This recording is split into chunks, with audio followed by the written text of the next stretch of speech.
everyone, Shavua Tov. Welcome to tonight's very special Tefillah Shir being presented by the Chazaq organization, the Vani Tefillah Foundation, Hakel, Project Inspire, and Torah Anytime.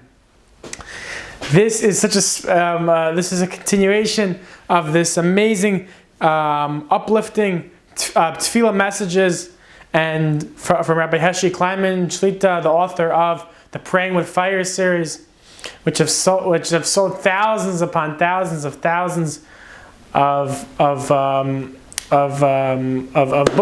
Sfarim on Tefillah, and has really enhanced thousands of people's lives. And this year is every Sunday night at 8 p.m. Eastern Standard Time, right here on TorahAnytime.com/Hakel Live. That is spelled TorahAnytime.com/HAKHELLIVE, TorahAnytime.com/Hakel Live, 8 p.m. Eastern Standard Time. And if someone doesn't have access to the internet, they can call into this year every Sunday night, 8 p.m. At 718-298-2077, extension 57. Again, 718-298-2077, extension 57. And everyone right now, you should sign up for the 3 times a week 5-minute clips from Rabbi Kleinman about Tefillah. We've been getting amazing feedback from literally all over. You can either get it on WhatsApp, as a WhatsApp broadcast 3 times a week, or an email 3 times a week. Really short, powerful, to the point, inspiration, uplifting messages about Tefillah. Rabbi Kleinman is really leading the way. And you can sign up for that. Either message on WhatsApp the words "add me" to the number 347-269-1416. Again, 347-269-1416. Or you can email us at events@chazaq.org, events@chazaq.org, events@chazaq.org. Sign up for this broadcast. You will not regret it. And also, you can email us your questions to that same email, events@chazaq.org, where email us what topics, what questions in Tefillah do you have, whatever it may be. Rabbi Kleinman will address it in these short clips and in the weekly Sunday night shir. And we want to remind everyone that the Chazaq organization really needs no introduction. They help Jewish public school students transfer to yeshiva. In the last 3.5 years alone, Chazaq has helped transfer over 950 children from public school to yeshiva, which is an unbelievable accomplishment. And as I'm watching right now, a parent who has children in public school like to transfer to yeshiva, reach out to Chazaq, 718-285-9132, 718-285-9132, or email us at psty@chazaq.org. That is spelled psty@chazaq.org, psty@chazaq.org. And obviously, Chazaq organizes amazing streamed events like tonight, every single night. Not only one event, right now there's also another event going on at the same time. A very special program about Avos Yisrael, and then later on tonight at 10 p.m. there's also another special program. So every single night to inspire Jewish people. Chazaq cannot continue strong without your support. To support Chazaq's life-changing work, go to chazaq.org/donate, chazaq.org/donate, chazaq.org/donate. I want to thank Rabbi Gelber from Hakel for really working together with Chazaq and spearheading this amazing Tefillah classes with Rabbi Kleinman. We want to thank Rabbi Kleinman for taking up his busy schedule to inspire us, not only every Sunday night, but throughout the entire week with the short clips. And without no further ado, it's our great honor to call upon Rabbi Heshy, Kleinman, Shlita. I'd like to thank Torah Anytime and Chazaq for making these Tefillah Shiurim available. Also, I'd like to remind everyone that if you have any questions, comments, or any issues that you'd like to have addressed, please email events@chazaq.org. That's EVENTS@chazaq, CHAZAQ.org. In the last few shiurim, we've discussed many sources to prove the power of prayer. Also, we mentioned last week that the most potent tefillah that a person can daven is one which is called a tefillah shalema. Tefillah shalema we define as where the person has kavanah, Rashi points out. And we mentioned Rabbi Lapiyon that it's not only having kavanah for the meaning of the words, it's also the belief that tefillah can accomplish anything. I'd like to continue to talk about the tefillah, to try to give chizuk to the whole idea of tefillah. After all, the Gemara does say that abba dvarim tzrichim chizuk. 4 things need chizuk, constant strengthening, and one of them is tefillah. Tonight, I'd like to discuss emunah. And if you ask, what does emunah have to do with tefillah? So the answer is, emunah has everything to do with tefillah. In fact, Rabbi Chazaq Levenstein quotes from the Alta, and he says that the main idea of tefillah is to strengthen in our heart the whole yesod of emunah and hashgacha pratis. Rabbi Aaron Kotler and Mishnah's Rabbi Aaron explains that the foundation and the concept of tefillah is that we should turn to HaKadosh Baruch Hu and recognize that everything is from Him and that there is no other source or power in the world. Similarly, the Mabit explains that because we daven to HaKadosh Baruch Hu daily we gain chizuk in the concept of emunah. So to summarize, in reality, emunah and tefillah are really 2 sides of the same precious coin. Shlomo Wolbe once came to Rabbi Chazaq Levenstein, the Mashgiach of Ponevezh Yeshiva. He came to ask some advice with regard to some students. And after they finished their discussion, Rabbi Chazaq asked Rabbi Wolbe if he can ask him a question. So Rabbi Chazaq proceeded to ask a very puzzling question. And the question Rabbi Chazaq asked Rabbi Wolbe was, do you know that there's a creator in the world? Rabbi Wolbe wondered, what are the Mashgiach really asking? After he paused for a moment, he didn't think that it was really a difficult question to answer. And he answered, obviously, yes. But Rabbi Chazaq wasn't satisfied. And then he asked Rabbi Wolbe again, and this time he emphasized, do you really, really believe that there is a creator? And again, Rabbi Wolbe couldn't understand what was the point of the question, and he answered the same thing, yes. Good, Rabbi Chazaq says, and go back to your students and please tell everyone that there is a creator. You think about it, it's a cryptic question. It really needs some understanding. And after a couple of weeks of pondering the question, Rabbi Wolbe came up with the following explanation. Rabbi Wolbe said that there are people who, they learn Torah, they do the mitzvahs, obviously they're living a life that a Jew should, but they don't feel in the depth of their heart that there is a Ribono Shel Olam. In fact, that it's something that they daven, and the fact that they daven, it would seem that they do feel or they do believe that there is an Eibishter, but the difference is that they don't feel it. They don't feel that there is an Eibishter in their heart. You see, the emunah today is different than the emunah of yesteryear. Many years ago, almost 90 years ago, Rabbi Yerucham Lubavitch, the Meir Mashgiach, used to say that we can't understand the Alta Babas, the great-grandmothers. We cannot. Their emunah was on a different level. They had an emunah pshuta. It was almost like it was in the aver, it was in the air. Wherever you went, people had a heightened level of emunah. And it's something that it seemed that there were no questions asked. But today is different. Rabbi Avigdor Miller oftentimes said that today the emunah, and even for the frum Jews, the level of emunah is more of a superficial level. It's more skin deep, if you will. And the question is, how do we get a solid level of emunah today to be able to take us through our struggles and to help us in feeling that the Eibishter is here with us and that He loves us and everything that He does is for our benefit. The truth is that Rav Wolbe's students were not the only ones who were asked to ponder this question.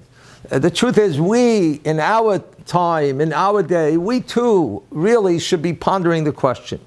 See, the truth is we are ma'aminim b'nei ma'aminim. Klal Yisrael, Chazal tell us that we are believers. Obviously, again, we daven, we do the mitzvahs, we learn Torah. Baruch Hashem, we've kept the Torah all these years, and it has survived through all the generations, through all the difficulty and the challenges. So there's no doubt that Klal Yisrael, we are Baruch Hashem ma'aminim b'nei ma'aminim. But if you think about it, there is a Gemara that is very puzzling. The Gemara says that tefillah is dvarim ha'oimdim b'rumash shel olam.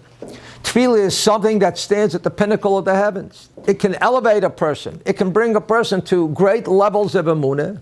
And it can be mechazek a person in every area of Judaism.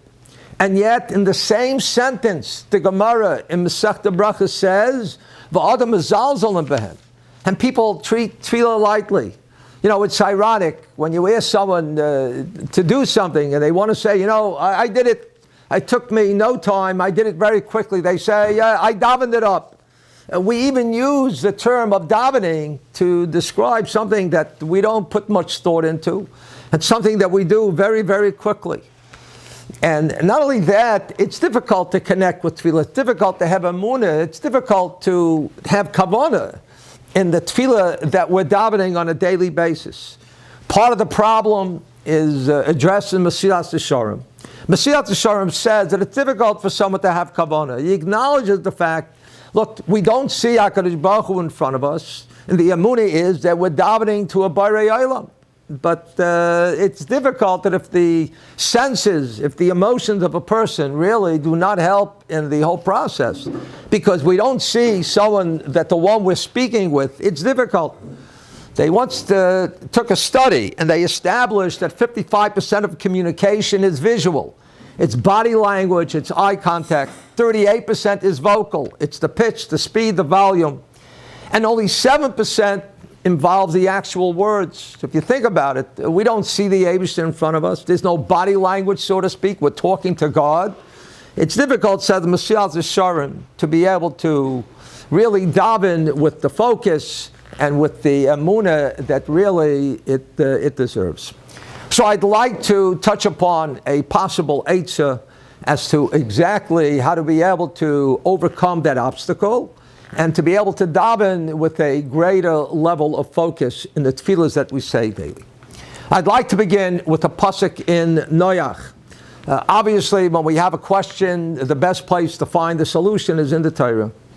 In Pashas Noach, the pasuk tells us, Eila told us Noach ish tzadik, tabim hayi b'doiraisav, es Elokim esalach Noach.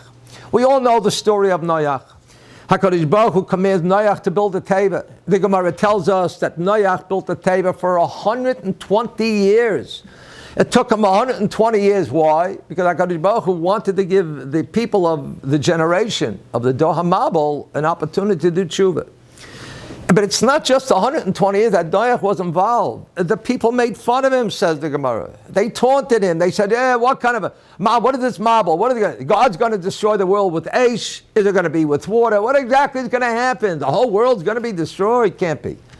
And they taunted him, and they said, look at this old man. He doesn't know what he's doing. He's building the teva. And yet Noach had to defend himself, so to speak. So Noach spoke about building the teva. He was involved with building the teva for 120 years. And what happens when the Mabul actually began?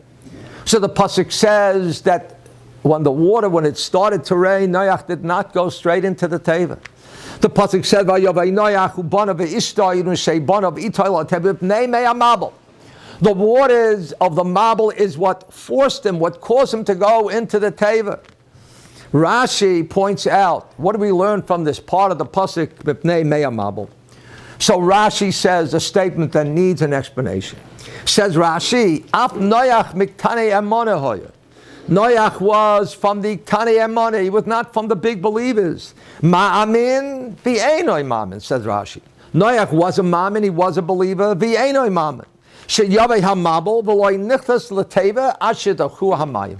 Noach didn't go into the teva. Can you imagine if there would be a king that would say, okay, everyone is sentenced to death. You take your kids, you take everything that you can, whatever you can, and you'd run. Noach didn't run into the teva. For some reason, Rashi tells us why. Noach was Miktane Amana. He was a Maimon and he wasn't a Maimon. So there are two questions that need to be answered. Question number one. What are we talking about? We're talking about Noach. And the pasuk identifies Noach and Noach being Noach ish tzadik. Tomim hayi b'daraisav. Eser Elokim esalach Noach. We're not talking about a simple person over here. We're talking about someone who the Torah calls him either tzaddik and Eser Elokim esalach Noach. That's question number one. Question number two. What does Rashi mean that Noach was a maimon, v'ain a maimon? Either a person is a maimon or a person is not a maimon. What does Rashi mean when Rashi said that he was a maimon and an ein a maimon? So the stipler in Birchas Peretz on Chumash and Pashas Noach explains beautifully. Says the Stipler, Zehu ha'ena maimin she'amu al Noach. This what Rashi says, that Noach was an Einoi maimin. That is shloi hoyser emunah etzloi tekua kolkach. His emunah was not so strong. Achetei poyeles, until it would actually work. Kahakara chushis mamish. The emunah that Noach has, the Stipler continues. Hakaras chushis poyeles harbe yoser. A sensory, an emotional emunah accomplishes much more ala adam me'akara sechlius than an intellectual emunah. A person, if he really wants to maximize his level of emunah, the level of emunah that he has to have is not an emunah sechlius. It's not an intellectual emunah. It's not just an understanding of the concept. It's not a theoretical application. It's much more than that. The strongest level of emunah that can affect a person is an emunah chushis. And I'll give you an example. What would be more convincing? If somebody came over and said, I have a very hot, scalding hot cup, and he tells you this cup is so hot, you'll never be able to pick it up. What would be more convincing? Somebody telling you that information, your intellectual understanding as to how hot the cup is, or if you actually picked up the cup and you felt that this water in the cup is so hot that you can't hold the cup. That's something that you'll always remember. That's something that no one can ever convince you otherwise. You see, if somebody tries to convince you, okay, you'll get somebody else who'll give you a more compelling explanation, and then you'll believe, guess what? Maybe the cup was not so hot. Maybe you thought it was. Maybe your fingers were sore. Maybe it was something else. It's not that the water in the cup is so hot. But if you actually picked up the cup and you felt how hot the water was, there's no way somebody will be able to convince you otherwise. And therefore, emunah chushit is much more powerful, says the Stipler, than emunah sichlius.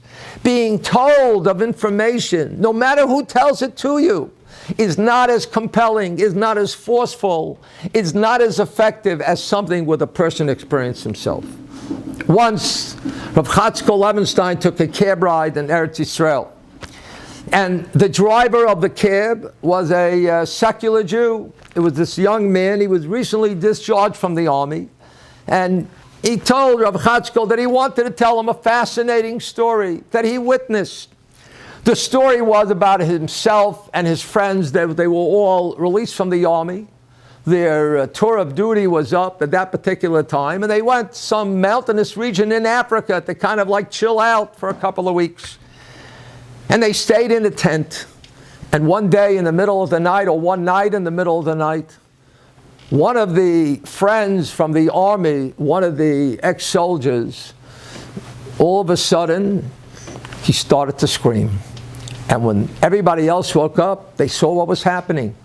It seemed that there was a boa constrictor, a poisonous snake that was hanging around this soldier's neck. And he was concerned, what if I move? Maybe the snake will spew its venom and its poison, he'll die. To say and to do nothing, to just stand there with the snake around him, he was also afraid. So he didn't know what to do. One of the friends that were with him in the tent, who woke up by his hollering and yelling, told him, you know, there's a custom by religious Jews that when they're about to die, they say, Shema Yisrael, Hashem Elokeinu, Hashem Echad.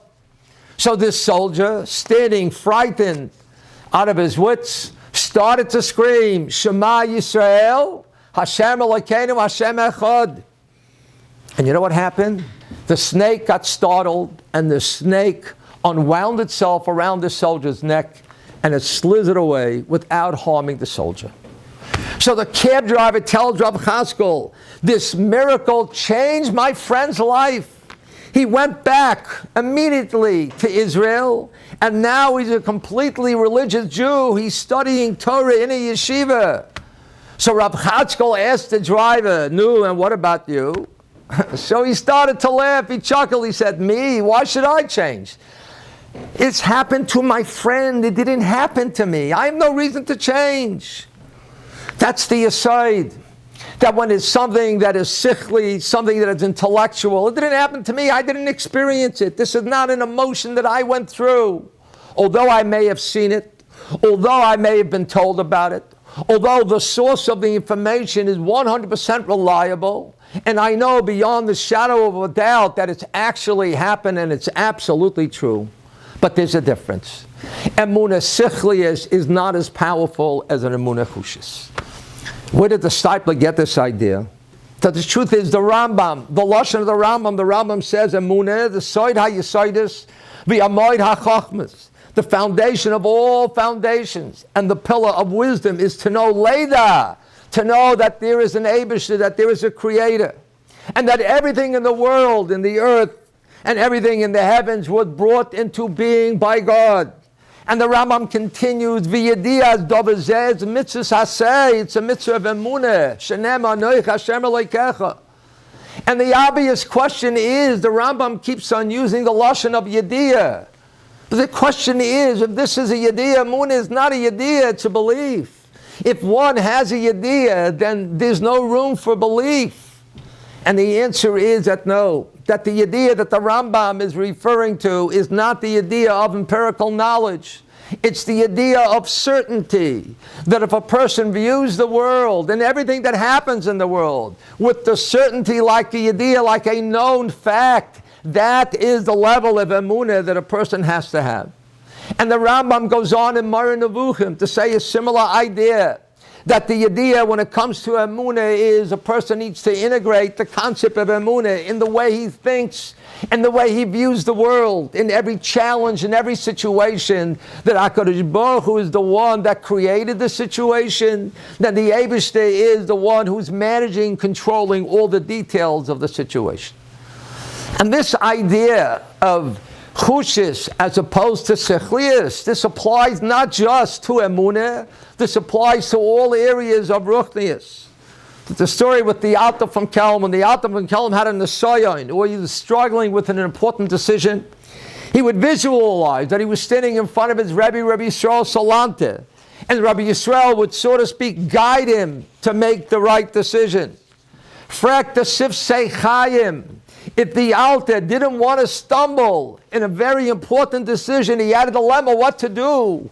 Why did he visualize that his Rebbe was there? He should visualize that he's standing in front of the Eibishter, in front of HaKadosh Baruch Hu. Wouldn't that compel him to make the best possible, the right decision? And therefore the Sifsei Chaim says no. And he answers the question by bringing a raya from a Gemara. This Gemara is in Barachas Chav Chesamid Beis. Listen to an unbelievable Gemara. The Gemara says that when Rabbi Yochanan ben Zakkai became ill, his students came to visit him and they said to him, our teacher, please give us a bracha, bless us.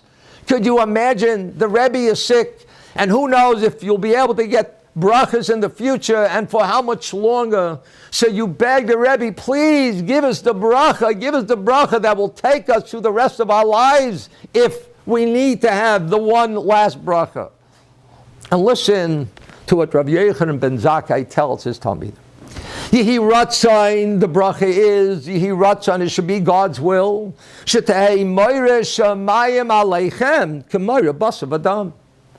That the fear of heaven to you should be like the fear of basav adam, like an individual. Amaloi Talmidav, so his student said to him, Atkan, Dad, this is the bracha. This is the bracha that the great Rabbi Yochanan ben Zakkai, you would think he's going to tell us something mystical, something compelling, something that is out of this world, extraordinary. But no, you should have the fear of Shemayim, the same way you have the fear of basav adam.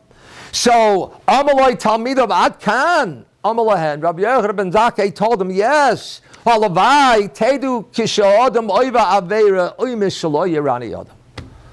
Said Rabbi Yochanan ben Zakkai, when a person has a dilemma, when a person has a temptation, when the Yetzer Hara is hovering over him and he doesn't know what to do and he's trying to withstand the Yetzer Hara, you know what his thought should be?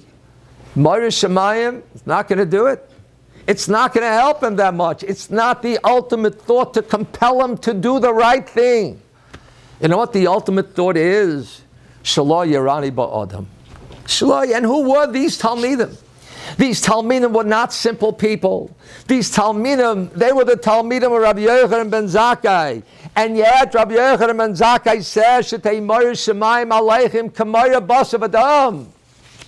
What's the Yesod? So this is the Yesod.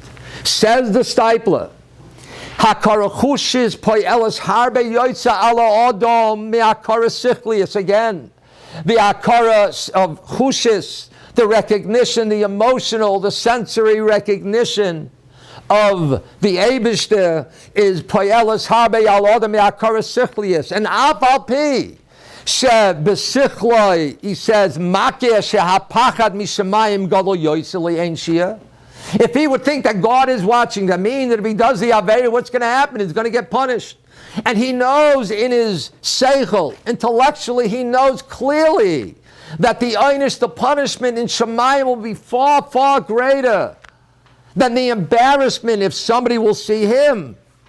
Says the Stipler, it wouldn't be as strong. It's much better to have a lower level of fear. But if the fear is something that someone experienced, it's better to have that rather than to have the fear of the Moyer Shemayim, that the fact that the Eibishter is watching. I think many of us have gone through similar situations. I remember I started a diet years ago, and the doctor said, you know, you really have to go on a diet. And Baruch Hashem, I was matzliach. But he said, now listen, no cheating now, because every time you got to cheat, it's not going to do your health any favors. And I remember when I started the diet, you know, trying to wean myself off of the really good cakes and the delicious potato kugel and everything else that's in that category. I remember that I would look around to see if somebody was watching. You know, the last person you want to see watching you when they know that the doctor tells you got to go on the diet is your wife. You know, she's going to catch you red-handed or cookie-handed or kugel-handed, and that's not a good thing. What about the fact that I knew intellectually that eating things like that is not good for me? No, but that didn't have the same effect. And that's with many people that way. That's just natural. That's just the way the world works. The experience, that's something that we have experienced in this world, has a far greater effect on the person than something that he knows intellectually, even though that intellectual understanding is far greater in the quality than the experience that the person has experienced. And as I mentioned, this applies to Emunah, this applies, Rav Chaim Shmulevitz writes the same thing. Says Rav Chaim Shmulevitz, Kishemedabrim lupnei harabim, be'inyan bitachon. If somebody wants to speak to the public about bitachon, how should he do it? Said Rav Chaim Shmulevitz, Yesh la'ira oisam, he should awaken them, he should shake them up, b'dvar pshutim akrivim el achush, v'loi b'diba chochma amukim. Not with great depth of understanding. The understanding of Ada, a person needs to understand the whole Yesod of Emunah and B'tachon. But at the end of the day, if we want people to respond, the best way to get them to respond is to have an Emunah Chushis, a B'tachon Chushis, as opposed to an Emunah or a B'tachon Sechlius. In the first share, I mentioned the Yesod. This was several weeks ago. That kol ma shebara HaKadosh Baruch Hu ba'olamai lo yibara davar echad levatala. Everything that HaKadosh Baruch Hu created in this world, everything has a purpose. Everything has a purpose. We need to strive to get to the level of Emunah Chushis. Perhaps HaKadosh Baruch Hu created something in this world that can help us to actually reach that heightened level, that more powerful level of Emunah Chushis. Something that we have experienced that can overcome the obstacle. That when we daven, we don't see HaKadosh Baruch Hu.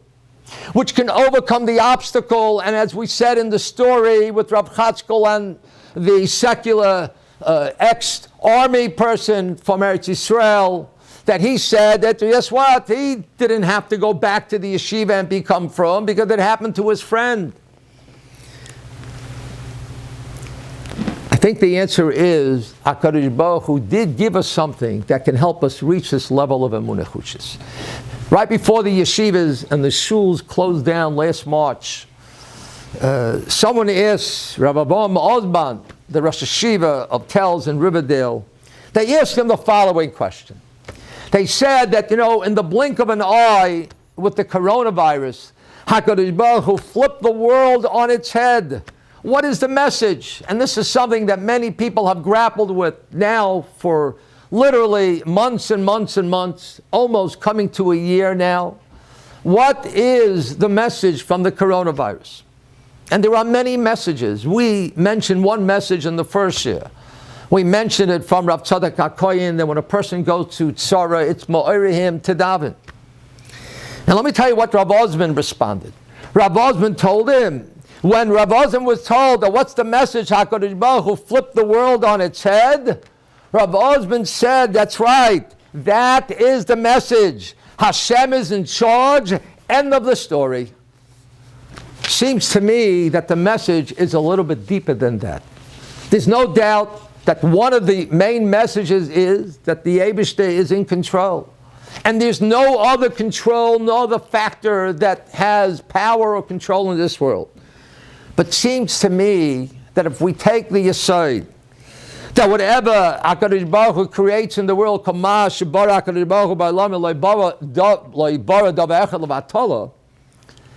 the question is, why did God put down something like a coronavirus? Think about it. The coronavirus is something that we cannot see with the naked eye. Not only that, there are many, many people that are asymptomatic. If you see them, you'd see the same thing you saw about them the years before. You would never know, literally in a million years, that they had a coronavirus, something that can cause so much harm. That's number one. Why did the Eibishter create something that caused so much destruction, economic, social, and in so many, in spirituality, so many areas, on something that we cannot see? Horror number two. Why is it something that absolutely everybody was affected by this? The schools, the shuls, the economy, individuals, families. People couldn't go to chasanas, they couldn't go to levayas, they couldn't go to bar mitzvahs, they couldn't go shopping, they couldn't get together. Whatever they tried to do, nothing worked. Mass, yes mass, no mass, stay separate, get together, don't get together. Everyone is affected. Recently I read an article, 12 islands in the world have not been affected. And one of the reasons is because they shut their airports and they don't let people travel out of the island. Nobody can go to the island, nobody can leave the island.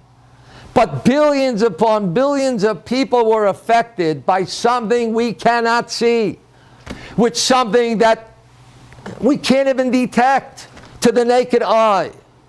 Seems to me that part of the lesson, if we go with the aside, that kol ma shebara HaKadosh Baruch Hu ba'olamo lo bara davar echad lebatala, even this last little idea, this last little part of the virus, the fact that this is something that nobody can see, and the fact that everyone is affected, it seems to me that perhaps the lesson is that if we want to be able to experience the Eibishter, as Mesilat Yesharim said, it's someone we cannot see. We daven Shemona Esrei, we say our tefillas, and we're saying it to who? Somebody once told me that he feels funny, starts davening when he's not in shul, he's in an airport, and he's got to get on a plane, and he wants to say, he's like talking to himself. Who is he talking to? It's difficult, and that's Mesilat Yesharim's Yesod. That it's difficult to talk when you can't even see who you're speaking with. Seems to me that the coronavirus is to help us to be able to connect with the idea that something that we cannot see, something that we cannot feel with our senses, something that we cannot touch, it's the Eibishter, who we cannot see yet, actually exists in the world. And not only that, a person can't say, wait, but that wasn't me, that was my friend. No. Everyone needs to go through the experience. And whether an individual has been affected and got sick from the coronavirus, or whether just We know people that have gotten it. And we've all been affected with the shuls and the schools and the marketplace and work and everything else. The coronavirus should be a lesson for us. That one of the lessons is, yes, HaKadosh Baruch Hu runs the world, as Rav Osman said, that every part, every little detail in the world is run by the Eibishter. But it's more than that.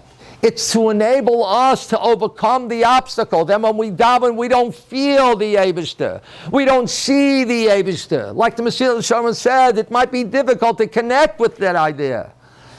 The next time when a person davens, and perhaps for a fleeting moment, he thinks, who am I davening to? I can't see the Eibishter, just like we can't see the coronavirus. And just like we've all been affected by the virus, it's real. It's something that is a reality in our world. The Eibishter is a reality in our world.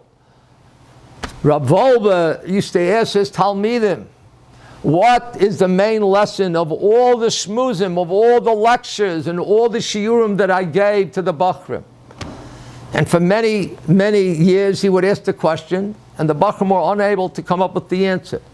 Said Rav Wolbe, the most important lesson that I tried to convey in all my shiurim was the fact that Ruchnius is real, that the Eibishter is real, that the Eibishter is more real than the table itself. We can't see him, but there is this idea, which Baruch Hashem, now I can't really say Baruch Hashem because we all have to go through this machla, we all have to be affected by it, but in the way that the Eibishter brought it, it's a type of disease which we cannot see, that everybody is affected, and therefore it will lead, hopefully, it will make it a bit easier for a person to acquire the level of emunah chushis. I want to end with a quote from Rabbi Yerucham Lubavitch. Listen to what he says when he discusses the difference in the quality of emunah chushis as opposed to emunah sichlius. He said, Madalim musugenu be'emunah. How poor is our musig, our idea of emunah. Adam ha'oime bekavona animam, and a person says the animami bekavona. Marzik it's atzmai l'maimin gadol. He considers himself to be a big maimin. Who maskim, he agrees, he called ma'asha'oime b'shloisha esra ikri emunah hu emes. He agrees to everything that he's saying. In the Yud Gimel ikri emunah is true. Ulachayrezu hu tachlis emunah. Says Rabbi Yerucham, no. Hayasaid Shabbailum Ein Lecha His Alos Yoitzem Gedoyla Mi Emunah Chushis. There is no greater level of emunah than emunah chushis. He says, Chush Hu HaKeser is the crown Shekal Bruya Kulam Kalai Chashiva. There's nothing that compares to that. Roitzah HaKadosh Baruch Hu Shel Malchusai Tis Gala Dafke Ba'olam Gashmi there. God wants that His emunah should be revealed in this world of Gashmi. But chushim shalanu, with our chushim, v'zeu ike shchina b'tachtoinim. My bracha is that be'ezus Hashem, now that Nebuch, we all have to go through in one way or another the effects of the coronavirus. We should at least be able to internalize that something that cannot be seen is a reality in our world.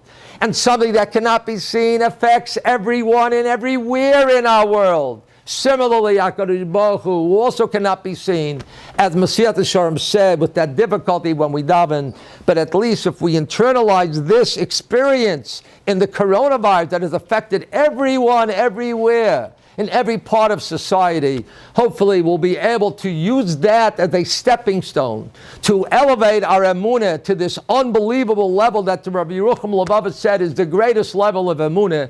And with that, our tefillahs will be a much more qualitative tefillah. We'll be able to feel that we're speaking directly to HaKadosh Baruch Hu in the tefillah.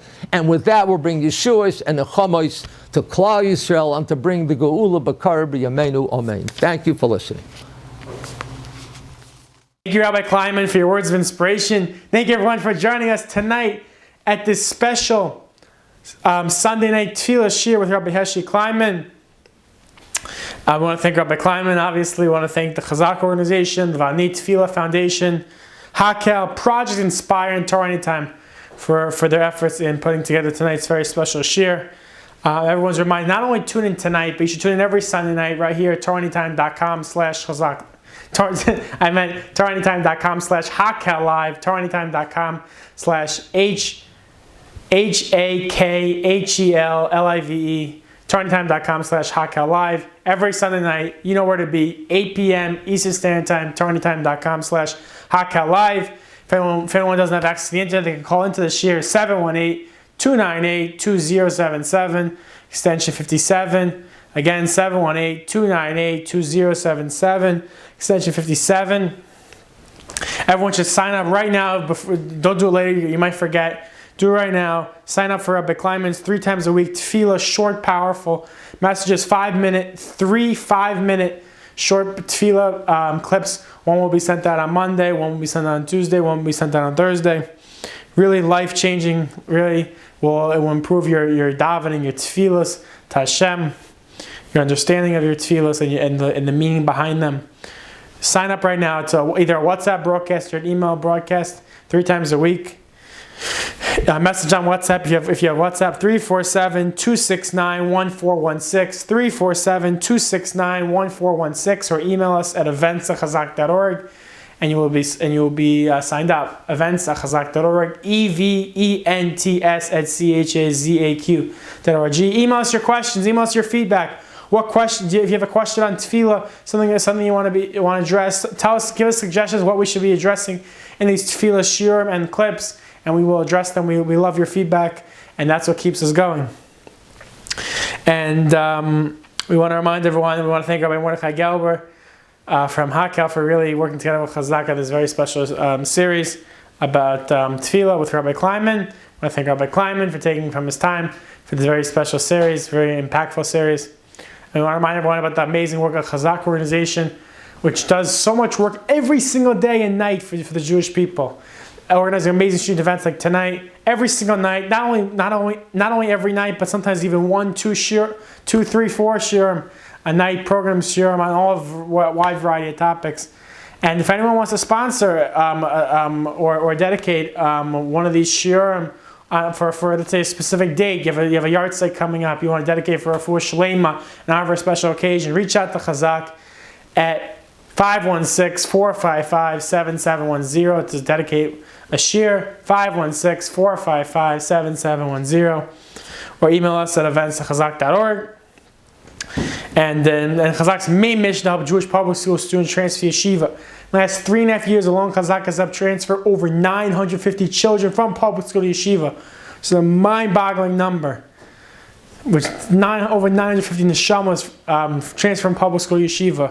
And someone watching right now, maybe you know a coworker, a neighbor, a relative, maybe who has children in public school and would like to transfer to yeshiva. Reach out to Chazaq. Chazaq will help them in that process from A to Z. Reach out to Chazaq, 718-285-9132, 718-285-9132, or email us at psty@chazaq.org. That is spelled psty@chazaq.org, psty@chazaq.org.